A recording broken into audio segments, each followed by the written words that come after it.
So I'm just going to go off with some things that I ask questions about, and I'm going to try to make this as quick as possible. Hopefully, these answer most of your questions and concerns.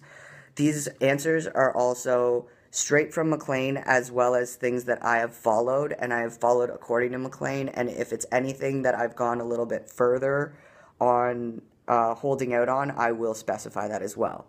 So, when you go in for your checkup, really it's just making sure that everything's good. From that point, you're going to want to make sure for the first week that you are really not moving around a lot. You do want to move to make sure that you don't stiffen up, but really don't move a lot for your first week. Take it very easy. Don't lift anything if you don't have to. Lift your drink, and that's about it. Like, you don't want to lift anything more than that. I found that after 3 to 4 days, I did not need my pain medication anymore. The surgery isn't too terrible. So most guys I've found, and from what McLean says, most people tend, the 3 to 4 day mark is when you can usually let go of the prescription drugs and just take Tylenol. The first week I said I did little to no movements. For my second week, I slowly started moving a little bit more. You can judge what you can do based on trying to lift your arms. Go really slow with it. The moment you feel a tug, that is your body letting you know, don't go further than here. So for your first week, you are literally going to be a T-Rex, probably second week, especially if you want your scars to turn out really good. So you will literally be T-Rexing it. So remember that. For your third week, I recommend that you could probably start picking up things second to third week that are around 5 pounds, but don't exceed that. After third week, going into your 1 month to maybe 5 weeks, around this time frame, you can slowly start doing anywhere from 5 to 10. After 2 months, probably 15 to 20 is okay, or around the 2 month area, close to it. That's what I would recommend, as well as what McLean has recommended, just because you don't want to stretch anything. If you are somebody who works out a lot, that probably will be a struggle for you.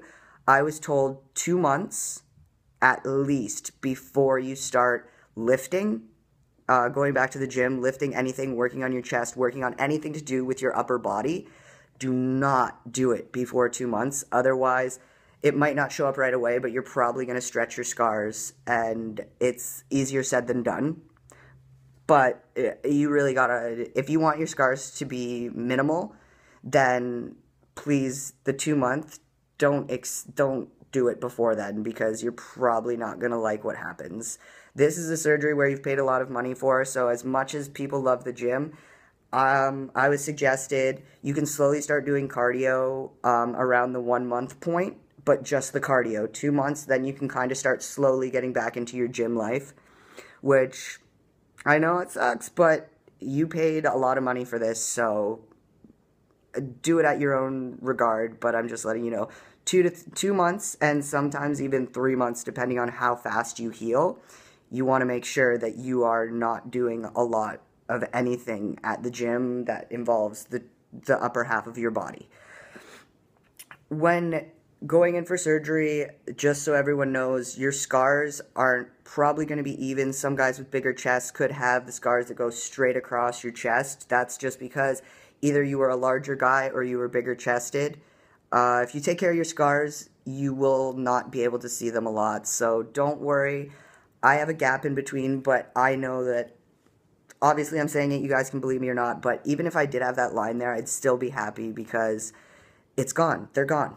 So at the end of the day, I'm happy that I have the space in between my incisions, but if you don't take it as it's going to look terrible, because if you look at McLean's results, especially lately, even all the way across don't look bad at all. They heal up really well. He has a different technique than a lot of surgeons do as well. Therefore, you will not need drains, which is fantastic. The only way that you will ever get a drain, if you go to McLean, is if for some reason your body is collecting fluid and it just continues to do so, then you might have a drain put in, but otherwise, he does not use drains whatsoever. Let's see, what else do I have here? The size of your nipples, if you get the nipple grafts, what he does is he takes a small type of, almost like a cookie cutter that is the size of a nickel. He is going to take the area around the areola. He's going to take a nickel-sized shape to make your areola, and then he's going to take a little part off the top of your nipple, and then that's going to graft on, and then he's going to graft that onto your chest. So don't worry about thinking that you might have these overly large nipples in comparison to other men, because he does go to that point to make sure that he is giving you an average size nipple. As far as sun goes, you do not want to be out in the sun with your shirt off. Like if you go to the beach and you are under a year post-op, you are going to want to put on a ton of sunscreen, and you are only going to want to have your shirt off for a short period of time. If you go to the beach, do not do it for the whole day. You will redden your scars. Anything before a year, if you take your shirt off in the sunlight, it could cause your scars to stay a little bit redder than they should have. So he told me that a year is where you should wait a year before you go into the sun with your scars full out. Sunscreen, I know a lot of guys will put it on their incisions underneath their shirts if they live somewhere where it's really warm and they're constantly in the sun. As far as sleeping goes, for the first 2 weeks, I opted to sleep propped up on my couch. I have a recliner. It was recommended 1 week to sleep propped up. Then you can move to your bed and lay on your back for at least 2 weeks to 3 weeks. After the 2 to 3 week mark, you can try to sleep on your sides. And then roughly anywhere between 1.5 to 2 months, you can try to sleep on your stomach. But again, when you feel pulling, don't exceed that, because that is your body's way of letting you know, hey, we're not ready yet. So don't do it. For showering, you want to make sure that your first week post-op, you have those nipple sponges on. You do not want to get them wet. If you do, dab them with paper towel to get rid of the moisture. But you want to sponge bath. If you have somebody who's taking care of you that doesn't mind it, get them to help you sponge bath, because it is going to be difficult to bathe yourself. You might only bathe 3 times that week. It happens. Once the nipple sponges are off, you are now allowed to shower, but you cannot shower with your front facing where the water is going to hit you. You want to shower with your back to the shower. What I did was I did all my stuff with my back facing the shower, and then I turned around, kept my T-Rex arms, leaned my head over, and did this to wash my hair, wash my face like this, and I leaned my head down like that so that my head was only getting the water and my chest was kind of curved back so that I was not getting a direct hit. And then I just gently, I had a little container, and I just would gently, I'd fill it up with water and gently pour the water over my chest to get rid of any soap that was on my chest. You want to gently wash your chest with a mild soap for the first couple weeks that you are showering. After your 3 weeks or so, between 3 to 4 weeks, when they tell you you no longer have to wear your binder, you're healing up fine, go on with your day-to-day, put on a shirt like a real man, you can now shower completely normal like you had before. If you still have a little bit of pulling, maybe use your T-Rex arms to wash your hair or something. But as far as getting your chest directly into the water, 3 to 4 weeks is the perfect time to be able to. And as long as the doctor says you're healing up great, then you really don't have to worry about, quote-unquote, losing a nipple down the drain, which is what a lot of people will tell you if you are going to shower and you think that, oh, I'm just going to stand in the direct hit like a week after. Don't do that. Don't do that, because the stitches are still there and you're still healing. So not that you will lose a nipple down the drain, but a lot of guys, that's their biggest fear, is that I'm going to shower, the water is going to be too hard on my nipple and I'm going to lose a nipple down the drain. So to bring in some comedy to that, don't do it. Don't lose your nipple down the drain. Swelling for me lasted about 3 to 4 days. Bruising lasted about 5 to 6 days. On average, McLean said that swelling lasts anywhere from a week to 2 weeks. Bruising around the same. It all depends on the person. Remember that, please. Also, do not ice your incisions unless you have been directed to. McLean gives you his personal number. You are given Lorelei's personal number. You are given Liz's personal number and the number of the clinic.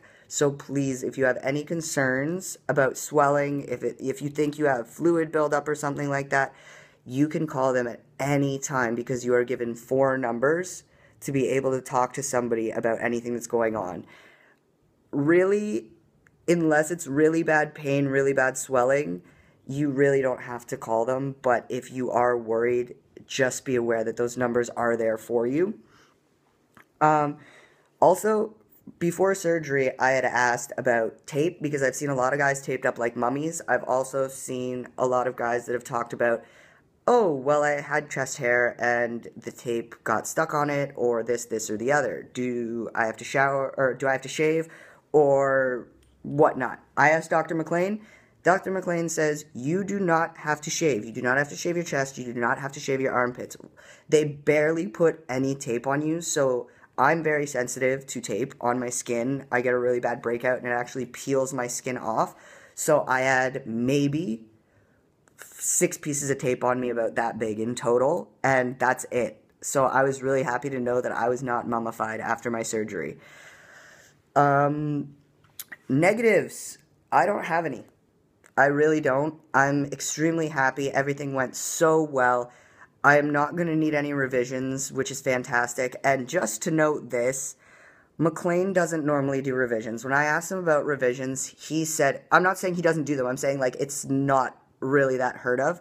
Revisions for McLean, what he has done is normally where it's a very small procedure that he can do while you're awake. He freezes the area and he just kind of takes care of the, like, you might have a tiny bit of a dog ear. That's about it. Unless you are a really big guy, you probably will not have to worry about any dog ears or revisions. McLean also tells you multiple times that your revisions are free.